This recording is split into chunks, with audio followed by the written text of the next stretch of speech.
7:42 a.m. local time, Eastern Caribbean Sea. The warning chime on the USS Gerald R. Ford's radar console fires once, sharp, precise, and completely out of place. 3 new surface returns just blinked into existence where nothing was supposed to be. Not an approach, not a slow fade in. They appeared as a formation. Bridge CIC, unknown contacts just popped up on the scope. Berring 1821 14 miles. Movement doesn't match commercial traffic. Heads turn, chair slide.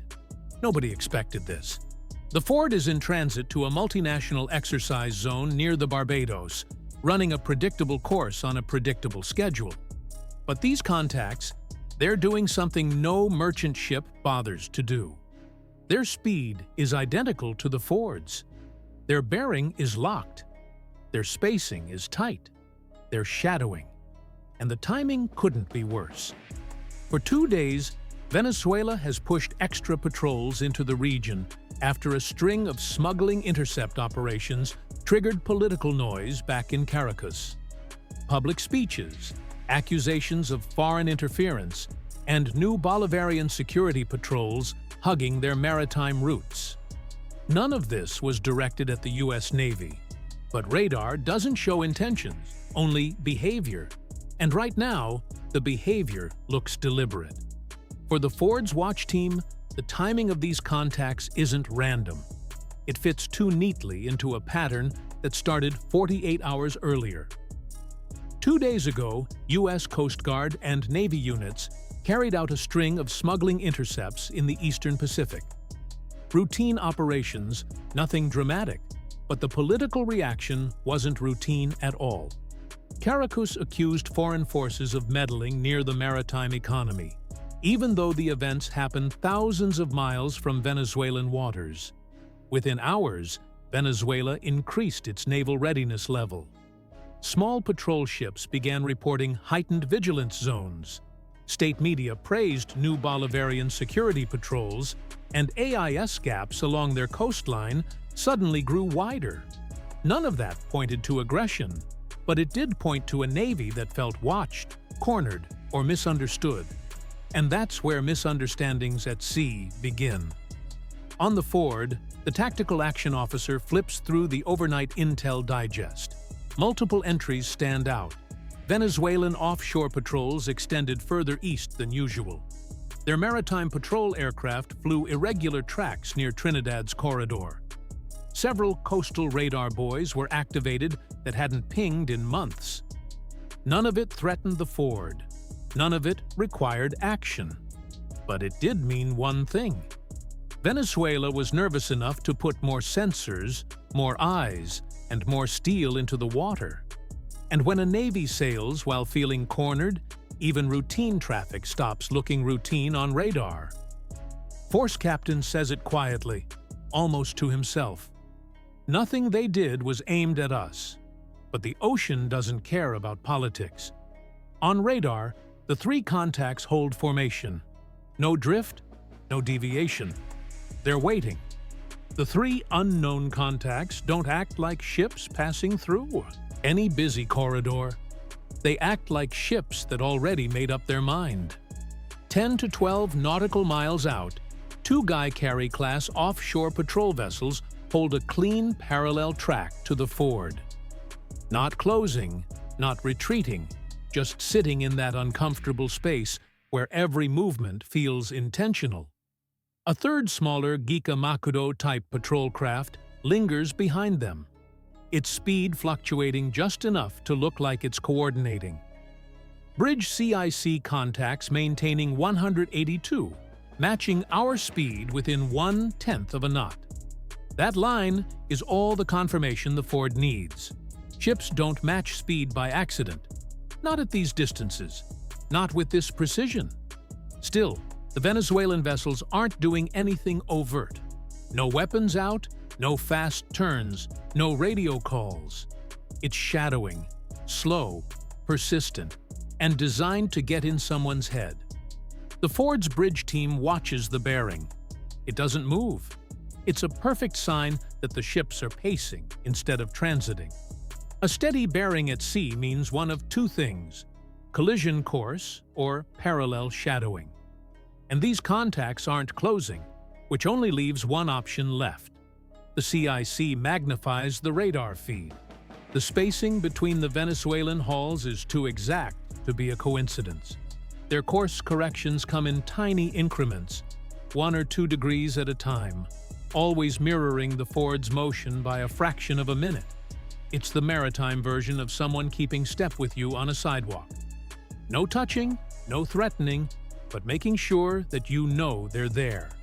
The TAO logs it for the record. Pattern indicates deliberate shadow behavior. No hostile profile.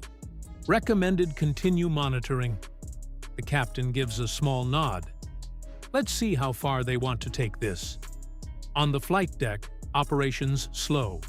No launches, no recoveries, just crew standing by, eyes scanning the horizon, waiting for the next move in a game neither side admitted they were playing. And the Venezuelan ships, they just keep matching. Every course line, every speed change, every mile.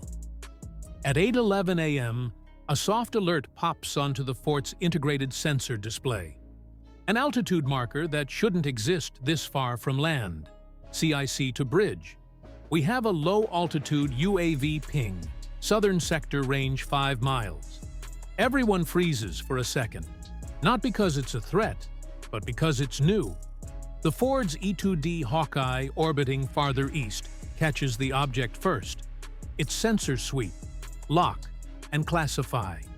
It's a small drone likely launched from a coastal unit or a Venezuelan patrol site. Civilian-grade frame, military-style routing pattern, unidentified UAV, altitude 180 feet, moving northwest, crossing the outer ring. It's not armed, it's not diving, it's not even approaching the carrier directly. But it's in the wrong place at the worst possible time.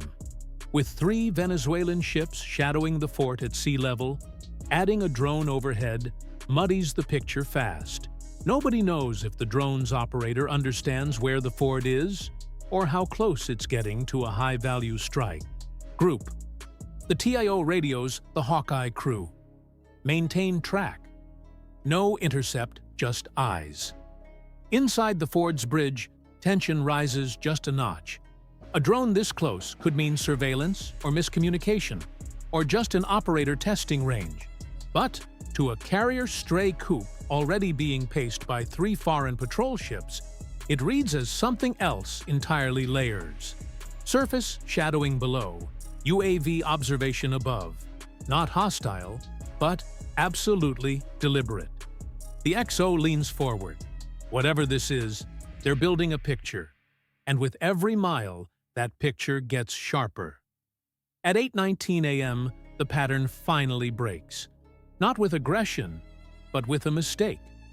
One of the Venezuelan ships, the Middle Guy vessel, makes a sudden course adjustment.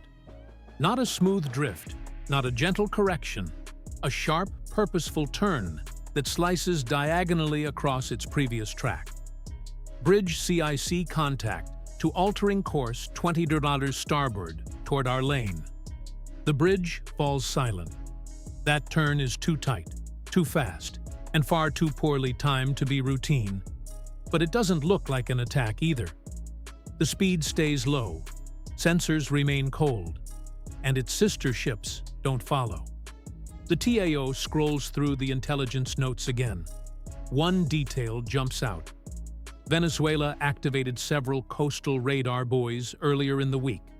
Old, inconsistent units with limited accuracy beyond short coastal ranges. If one of those buoys fed bad positional data to the patrol ship, it could easily cause this: a navigational correction based on a false fix. A correction that now looks like a cut-off attempt. The FO calls it out. Range decreasing. New bearing holds steady. If it continues on this line, they'll cross ahead of us. That's not bad seamanship.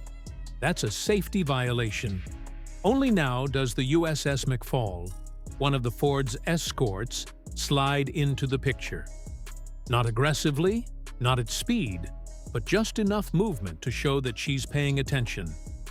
The TIO lifts the mic. McFall position for soft intercept. No signals, no warnings. A soft intercept means one thing: interpose without escalation. As McFall angles outward, the Venezuelan ship continues its misguided turn, likely following the faulty buoy's corrected track line. The Ford's captain watches the range countdown. Let's hope they realize what they're doing, because one more degree of turn and this stops being shadowing and it becomes a collision problem. At 8:23 a.m., the situation reaches the point every carrier captain trains for, but hopes never has to see.